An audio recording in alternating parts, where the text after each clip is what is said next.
পল্টু, ওনাকে না দুটো মুড়ির মোয়া এনে দিও। অনেকদিন দেখেননি, তাই সবটাই মুড়ির মোয়া ভাবছেন। ইস বৌদি, আগে বলবেন তো, তাহলে বৃন্দা পিসিকে নারকেল নাড়ুর সাথে সাথে মুড়ির মোয়ার আইডিয়াটাও দিয়ে দিতাম। তাই আমরা না এই জমি বাড়ি এসব কিছু কিনলে না মুড়ির মোয়া ফোয়া খাই না, রাবড়ি খাবো, রাবড়ি। যান দুগ্গা দুগ্গা করে বাড়ি চলে যান। যাও, যতটুকু সময় আছে ওই কয়েক ঘন্টা বাড়িতে ছাদের তলায় ঘুমিয়ে নাও। কাল থেকে তো আবার রেল স্টেশনের বাইরে বটগাছ তলায় তোমাদের পার্মানেন্ট অ্যাড্রেস হবে। ও হ্যাঁ, মনে করে একটু ওই মশা মারার ক্রিম টিম কিনে নিও, না হলে কিন্তু সকালবেলা জল বেলুনের মতো দেখতে হয়ে যাবে। ও দাদা, হ্যাঁ, খিদিরপুর ডকে যে জাহাজগুলো আদা নিয়ে আসে তাতে রোহিত কি এক্সপোর্ট করে মনে আছে? না। এই যে সেদিনকে স্টেশন রোডের পাশে দাঁড়িয়ে দাঁড়িয়ে বললাম আপনাকে, ডুগডুগি, ওই বাড়িটা বেচার কথা যদি আপনি স্বপ্নেও ভাবেন, তাহলে আপনার এই মোটা পিঠের চামড়াটা কেটে ডুগডুগি বানিয়ে ওইটা সমেত আপনাকে খিদিরপুরটাকে বেচে দেবো। গার্ডেনের মেলায় হেভি সেল হবে। না না পল্টু, এই পুরু চামড়ায় ডুগডুগির বল ভালো ফুটবে না। তার থেকে বরং এই চামড়া দিয়ে তুমি ঢোল বানিয়ে দাও। কীর্তনের আসরে দিনরাত চাটি খেতে খেতে হয়তো ওনার ন্যায় অন্যায় বোধটা কাজ করতে শুরু করবে। এমনিতে তো আপনার পুরো সিস্টেমটাই হ্যাং হয়ে গেছে, এবার একটু টাইট দেওয়া দরকার। ঠিক করছো? যে নিজের নামটাই ঠিক মতো উচ্চারণ করতে পারে না, সারাদিন রপলা বর্জিত বাতেলা ঝেড়ে যাচ্ছে, তাকে থ্রেট করা যায়? আগে 5 মাসের ডিল হয়েছিল, সব ডিল ক্যান্সেল। একজন বাড়ি কিনতে এসে ফোন করেছিল, এক্ষুনি বাড়ি বিক্রি করে দেবো, এক্ষুনি এক্ষুনি। না, আজ বৃহস্পতিবার, আজ বাড়ি বিক্রি করবো না, কাল পর্যন্ত সময় দিলাম, নাহলে বাড়ি সেল করে দেবো। দেখি তোমরা কিরম ভাবে ঠেকাও। আর হ্যাঁ, চা কফি কিছু খাবে? অর্ডার দেবো, নাহলে এসো, যাও। পল্টু, প্রথম মাসে সুদের টাকা দিয়েছি, আপনি লিখে দিন, তারপর আমিও আপনাকে দেখছি।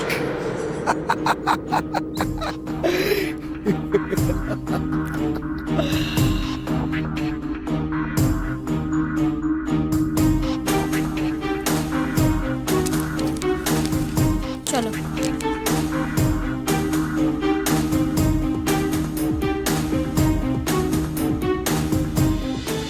বৌদি, কাগজটা যত্ন করে রাখবেন, ভাই আসলে দেখাতে হবে।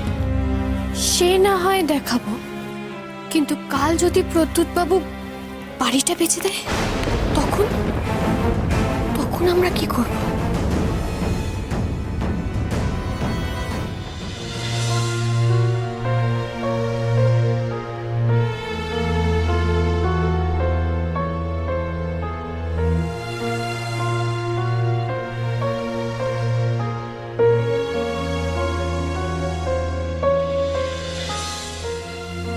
মা, কি হচ্ছে এটা কি? আরে অনেকক্ষণ তো হলো আমরা ল্যান্ড করেছি, এখন তো হোটেলেও এসে পৌঁছেছি, এবার তো ভয় কাটাও।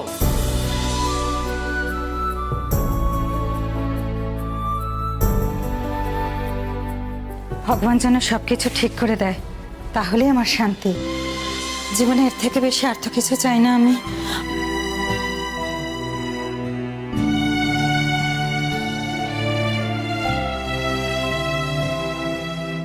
কিরে বুবলি, তো কেমন লাগলো প্রথমবার প্লেনে চড়ে? আমি এখনো ভাবতেই পারছি না রে দাদা, সবকিছু কেমন যেন স্বপ্ন স্বপ্ন লাগছে। বাবা, প্লেনে উঠে তো প্রথমে মুখটা বাংলার 5 করে রেখেছিলিস। তার রাখবো না, সেই ভোরবেলা তাড়াহুড়ো করে বেরিয়ে এয়ারপোর্টে এলাম, তারপর বোর্ডিং করেই বসিয়ে রেখে দিল। ধৈর্য থাকে বল। ঠিক বলেছিস, খুব অন্যায় করেছে ওরা। কিন্তু তারপর যখন প্লেনটা উঠলো, আমার যে কি মনে হচ্ছিল কি বলবো, পেটের মধ্যে যেন 1000টা প্রজাপতি উঠছিল। তারপর যখন জানালার পাশ থেকে মেঘগুলোকে ভেসে যেতে দেখছিলাম, আমার তো বিশ্বাসই হচ্ছিল না প্রথমে। তারপর বিশ্বাস হলো? হলো তো, খুব বিশ্বাস হলো। একটা সময় ওই জমে থাকা মেঘগুলোকে দেখে মনে হচ্ছিল আমি চাইলেই ওই মেঘগুলোর উপর থেকে হেঁটে যেতে পারবো। হাঁটবি তো, হাঁটবি বলেই তো এখানে আসা।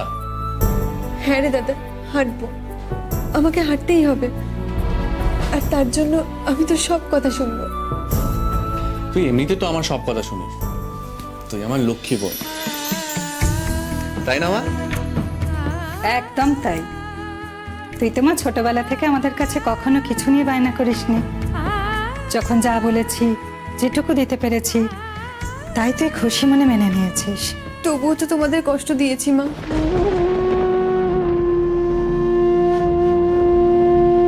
তোমরা যখন আমাকে সুস্থ করার জন্য দাঁতে দাঁত চেপে লড়াই করে গেছো, আমি বারবার ভেঙে পড়ে তোমাদের মনোবল ভেঙে দিয়েছি। কিন্তু আর না রে দাদা, তোর সব কথা আমি শুনবো, আমি একটুও ভয় পাবো না। স্বার্থপরের মতোই বলছি, তুই আছিস যখন আমার কিচ্ছু হবে না। তুই হতেই দিবি না। এই তো রোহিতের বোনের মতন একটা কথা বললি, তুই শুধু মনটা ফুরফুরে রাখ। প্রেশার হাই হলে কিন্তু অপারেশন হবে না। আচ্ছা রোহিত, আমরা এখন হোটেলে এলাম কেন? হসপিটালে যাব কখন?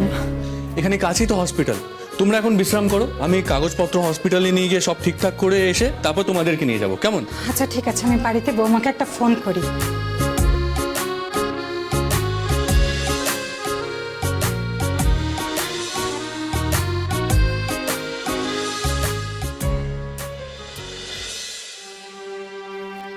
হ্যাঁ ঠিক আছে মা, রোহিত যেমন যেমন বলছে তুমি তেমন তেমন করো।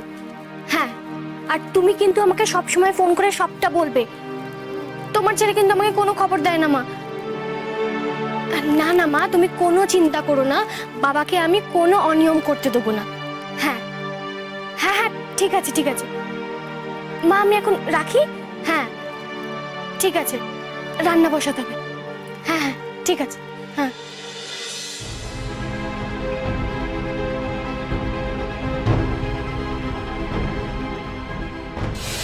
কাল পর্যন্ত সময় দিলাম, নাহলে বাড়ি সেল করে দেবো। দেখি তোমরা কিরম ভাবে ঠেকাও। কিভাবে বাড়িটা বাঁচাবো আমি? এদিকে প্রদ্যুৎ আর ওদিকে জেঠু, দুদিকের আক্রমণে আমি একা কি করে সামলাবো?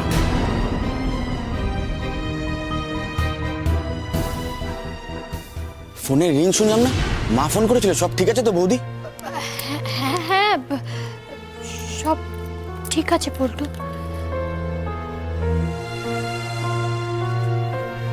বলছি কি বৌদি, সত্যি কথা বলছেন তো? চিন্তার কোনো কারণ নেই? আরে না রে বাবা, মা এখানকার খোঁজ নেওয়ার জন্য ফোন করেছিল। আর চিন্তার কোনো ব্যাপার থাকলে তোমার ভাই কি তোমায় ফোন করতো না? উফ, যাও যাও, মশলাগুলো জোগাড় করো, বাবা কিন্তু এক্ষুনি বাজার থেকে চলে আসবে বলে দিলাম। যাও তাড়াতাড়ি যাও। আসলে কি বলুন তো বৌদি, কোনো কাজেই না ঠিক মতো মন দিতে পারছি না। ওই রফলাবর্জিত লোকটার কথা ভেবে ভেবেই আমার মাথাটা খারাপ হয়ে যাচ্ছে। যদি সত্যি দেখি কালকে বাড়িটা বিক্রি করে দিয়েছে। বৌমা,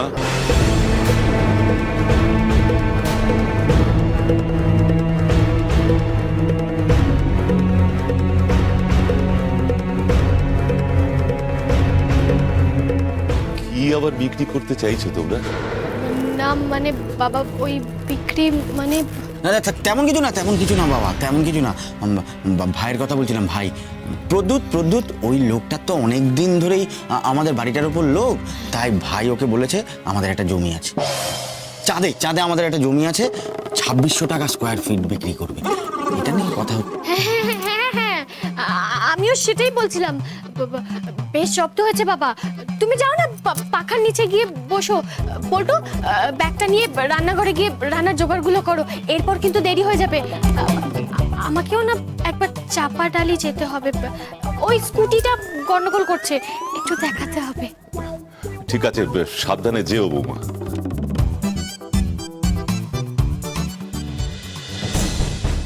বাড়ি যেতে হবে একবার, বাবার সাথে একটু আলোচনা করব।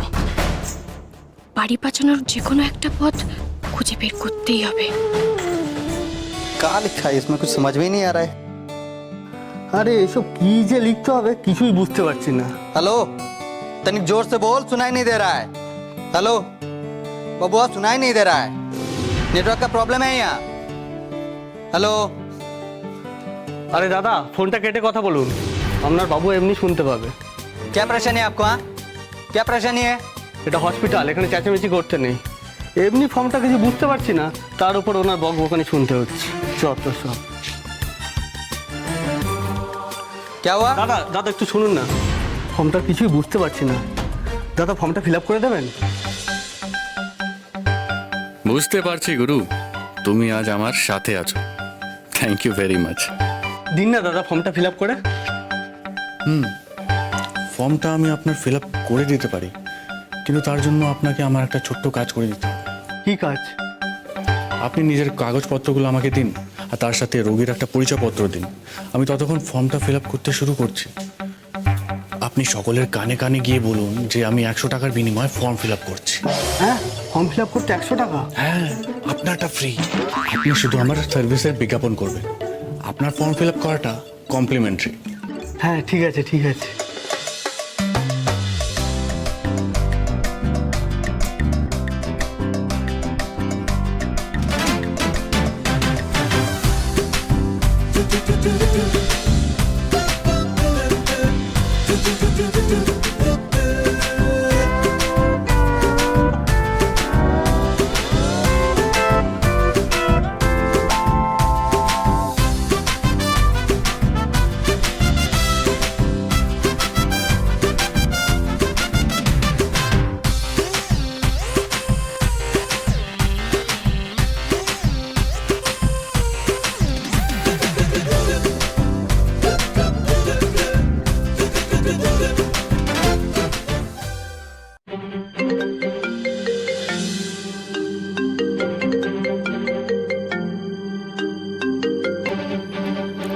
হ্যাঁ প্রদ্যুৎ বাবু বলুন।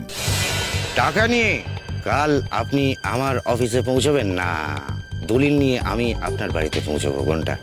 আমি বাড়িতে ব্যবসা করি না, আমি আপনার অফিসে আসবো। তাই আসলে হিসেব অনুযায়ী বাড়িটা বিক্রি করা যায় না, দলিলটা এখনো বন্ধক আছে, জানেন তো? জানি। তবে এটা জানি নাকি, বাড়িটা বিক্রি করব আমি আমার দায়িত্বে, কিন্তু আপনি কিনবেন আমারই দায়িত্বে। তারপরে কোথায় কত টাকা দিয়ে সান্টিং করতে হবে সেই ব্যাপারে আমি আপনাকে হেল্প করে দেবো। সেসব নিয়ে আপনাকে ভাবতে হবে না। বেশ, তাহলে কাল দেখা হচ্ছে। কাল নয়, কাজটা আমি আজকেই করতে চাই। জানেন তো, যে কাজ কাল করার কথা সেটা আজকেই করতে বলেন গুণীজনেরা। আসলে কি জানেন মশাই, এই গুণী মানুষজনদের সঙ্গে না আমার ঠিক আলাপ নেই, তাই তাদের কথা আমার কান অব্দি পৌঁছয় না।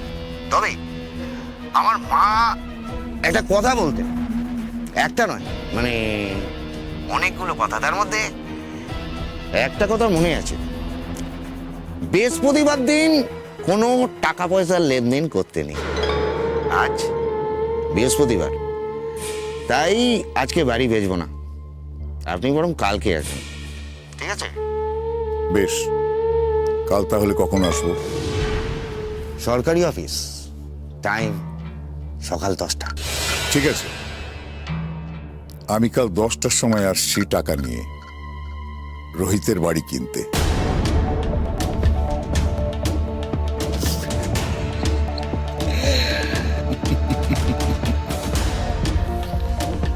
রাজি তো তোমাকে হতেই হতো প্রদ্যুৎ।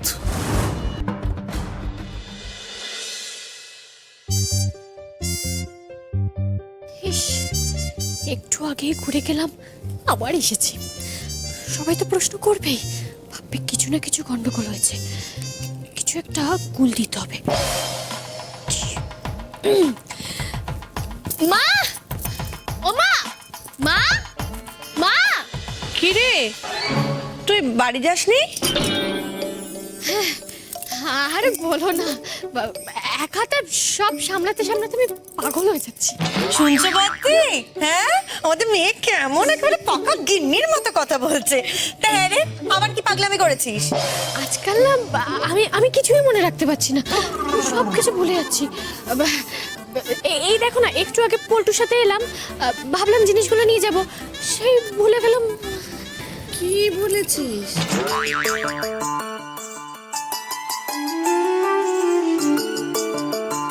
রে চুপ করে আছিস কেন?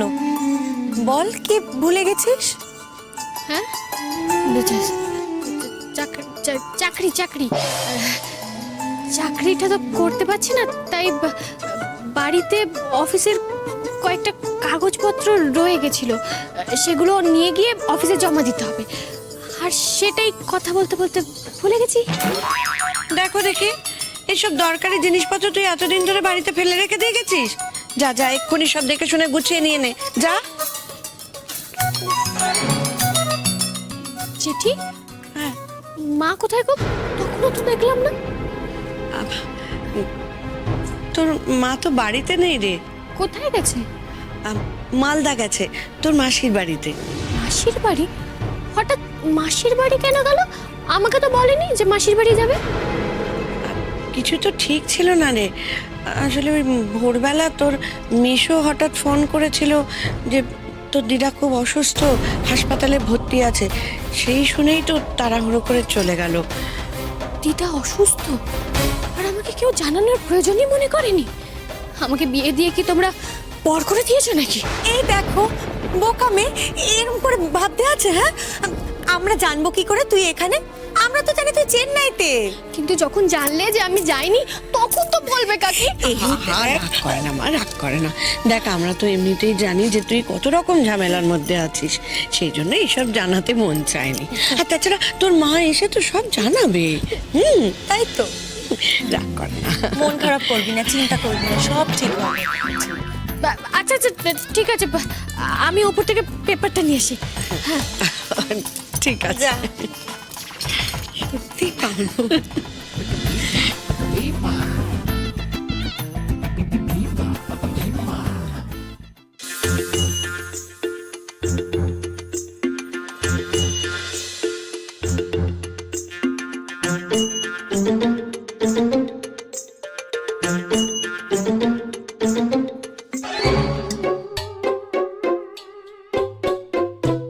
কি বলবে তাড়াতাড়ি বলো। বলছি আগে দরজা বন্ধ কর। দরজা? উফ, বিমাতা, বলো এবার বলো। মালতীর পেছনে ছুটতে ছুটতে তোদের ওখানে গিয়ে দাদার গোপন কর্মকাণ্ড রোহিতের ফাঁদে পড়ে তোদের কাছে সব উগড়ে দিয়ে যে পাপ আমি করেছিলাম, রোহিত আমাকে সেই পাপের প্রায়শ্চিত্ত রাস্তা বলে দিয়েছিল, মনে আছে তোর? বিমাদা, তোমার এই চণ্ডীপাঠ শোনার না আমার একটু মুড নেই, আসল কথাটা তাড়াতাড়ি বলো। আর একটু বাকি আছে, শোন না। বলো। পুরোটা না শুনলে বুঝবি না। রোহিত আমাকে শিখিয়েছিল বিষে বিষে বিষক্ষয় আর পাপে পাপে পাপক্ষয়, তাই আরেকটা পাপ করে আমি পাপক্ষয় করতে এসেছি।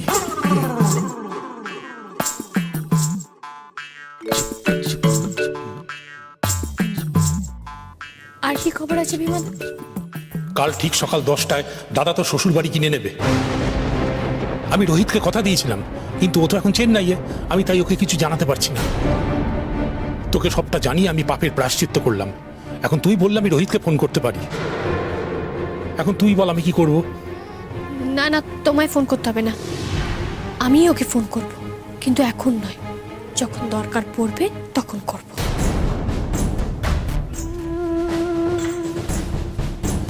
দেখ তাহলে তুই এখন কি করবি? রোহিত আমাকে পাপের প্রায়শ্চিত্ত করতে বলেছিল, করে দিলাম। রোহিত আমাকেও একটা কথা শিখিয়ে গেছে, যখন 2 বলে 12 রান বাকি থাকে তখন একটাই অপশন থাকে, এবার 2 বলে 2 ছক্কা মেরে জিতবে প্রেমের গেম।